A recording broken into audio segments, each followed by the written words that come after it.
Hey everyone, and welcome back to the channel. Today, we're tackling a monster that lives in all of our closets. Procrastination.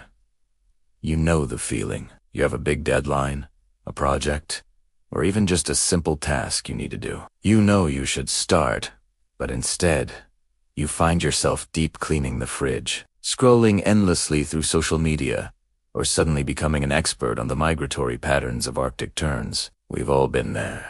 But what if I told you that you could beat procrastination? Not just once, but for good. It's not about finding some magical burst of motivation. It's about building smart systems and understanding the psychology behind why we put things off. So, if you're ready to stop saying, ILL, do it tomorrow, and start getting things done today, stick around. First, let's get one thing straight. Procrastination isn't just laziness. That's a common misconception. In reality, it's often an emotional regulation problem, not a time management one. When we face a task that makes us feel anxious, bored, insecure, or resentful, our brain's natural defense is to avoid that negative feeling. Procrastination is the escape hatch. We delay the task to delay the uncomfortable emotions associated with it. The temporary relief we get from scrolling on our phones feels good in the moment, but it creates a vicious cycle of guilt, anxiety, and even more pressure later on. The first step to breaking this cycle is to acknowledge it. When you feel the urge to procrastinate, pause and ask yourself, what emotion am I trying to avoid right now? Is this task boring? Is it overwhelming? Am I afraid I won't do a good job? Simply naming the feeling can take away a lot of its power. Once you've identified the emotion, you can address it.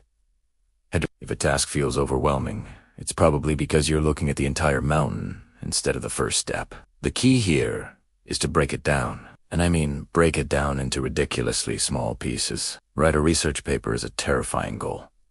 But open a new document and write a title is easy. Find one academic source.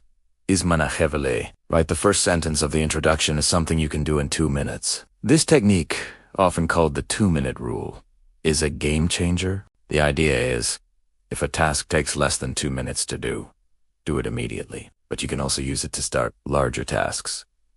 Commit to working on your project for just 2 minutes. Anyone can do something for 2 minutes, right? What you'll often find is that starting is the hardest part. Once you've begun, inertia takes over, and it becomes much easier to continue. Another powerful strategy is to create a distraction-free environment. Our modern world is practically designed to make us procrastinate. Notifications, pings, and endless feeds are constantly pulling at our attention. You need to be intentional about creating a space for deep work. When it's time to focus, put your phone in another room or use an app that blocks distracting websites. Close all the unnecessary tabs on your computer. Let your family or roommates know that you need an hour of uninterrupted time. It might feel strange at first, but you'll be amazed at how much you can accomplish when you re-not, constantly being pulled in a dozen different directions.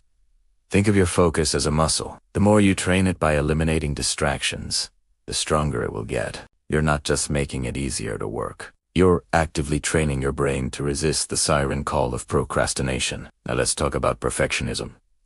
Procrastination's evil twin. Many of us put things off because we're afraid our work won't be perfect. We have this grand vision in our head, and the fear of not living up to it paralyzes us. So we wait for the perfect time, the perfect mood, or the perfect idea. But here's the truth. Perfect doesn't exist. Done is better than perfect. The first draft is supposed to be rough. The first attempt is supposed to have flaws. Give yourself permission to be a beginner. Give yourself permission to create something that's just good enough to start with. You can always revise and improve it later. In fact, it's impossible to edit a blank page. Getting anything down on paper is the only way to move forward. So, let go of that all or nothing thinking. Embrace the messy process of creation and revision. Your future self will thank you for it. Let's also consider the power of scheduling. We schedule meetings, appointments, and social events. So why not schedule our most important work? Instead of having a vague to-do list with items like work on project, block out specific times in your calendar. For example, Tuesday from 9 a.m. to 11 a.m. Write the first draft of the marketing report. When you treat your work with the same importance as an appointment, you're more likely to follow through. This is called time blocking. It helps you protect your time and makes your intentions concrete. It also helps you fight decision fatigue. You don't have to waste mental energy deciding what to work on next. The decision has already been made. Just look at your calendar and get started. This structure provides a clear roadmap for your day and makes it much harder to drift off into procrastination land. Okay, but what happens when your energy just isn't there? We're not robots. We can be productive 24/7. This is where understanding your own energy cycles comes in. Are you a morning person or a night owl? Pay attention to when you feel most alert and focused. Schedule your most challenging and important tasks for those peak energy windows. Save the more mundane, low-energy tasks, like answering emails or organizing files, for your energy slumps. Working with your natural rhythm, rather than against it, makes everything feel less like a struggle. And don't forget the importance of breaks. The Pomodoro technique is fantastic for this. You work in focused 25-minute intervals, followed by a 5-minute break. After 4 intervals, you take a longer break. These short breaks prevent burnout and help you maintain focus over a longer period. They give your brain a chance to rest and recharge, making your work sessions more sustainable and effective. Another crucial element is self-compassion. When we do procrastinate, our first instinct is often to beat ourselves up. We call ourselves lazy or undisciplined. But studies have shown that this self-criticism actually makes procrastination worse. It creates more negative feelings around the task, reinforcing the desire to avoid it in the future. Instead, try practicing self-compassion. Acknowledge that you had a moment of weakness. Forgive yourself, and think about what you can do differently next time. Maybe you need to break the task down even further. Maybe you need a change of scenery. Maybe you just needed a rest. Treating yourself with kindness breaks the cycle of guilt and shame, making it easier to get back on track. Remember, a single slip-up doesn't define you. Every moment is a new opportunity to make a better choice. To really cement these new habits, it helps to have some form of accountability. This can be as simple as telling a friend or family member what you plan to accomplish. Just the act of saying it out loud can make you more committed. You could also find an accountability buddy. This is someone you check in with regularly to share your goals and progress. Knowing that someone is going to ask you, "Hey, did you finish that report you were working on?" can provide that extra push you need. There are also apps and online communities dedicated to this. The point is to create an external structure that supports your internal motivation. It makes your goals feel more real and adds a social component that can be incredibly powerful. We are social creatures, and we often work harder when we feel like we're part of a team, even if it's just a team of 2. Finally, let's talk about rewards. Your brain is wired to seek pleasure and avoid pain. We've talked about how procrastination is a way to avoid the pain of a difficult task. So, let's add some pleasure into the equation. Tie a reward to the completion of your task. It doesn't have to be anything big.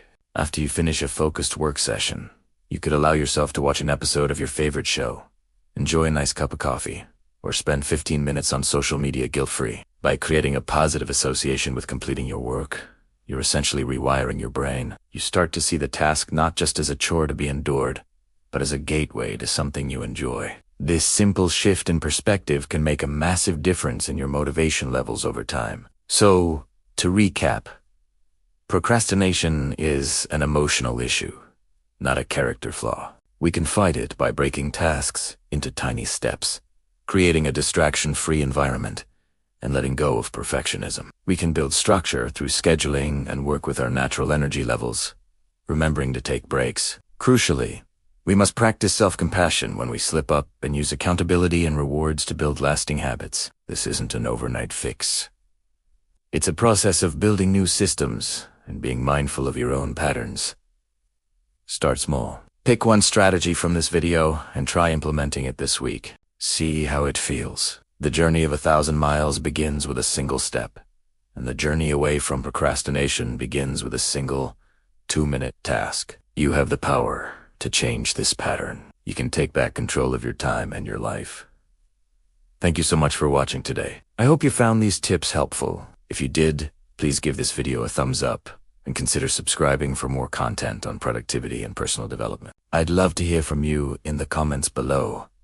What is your #1 procrastination trigger, and which one of these strategies are you going to try first? Let's support each other on this journey. Thanks again, and I'll see you in the next one.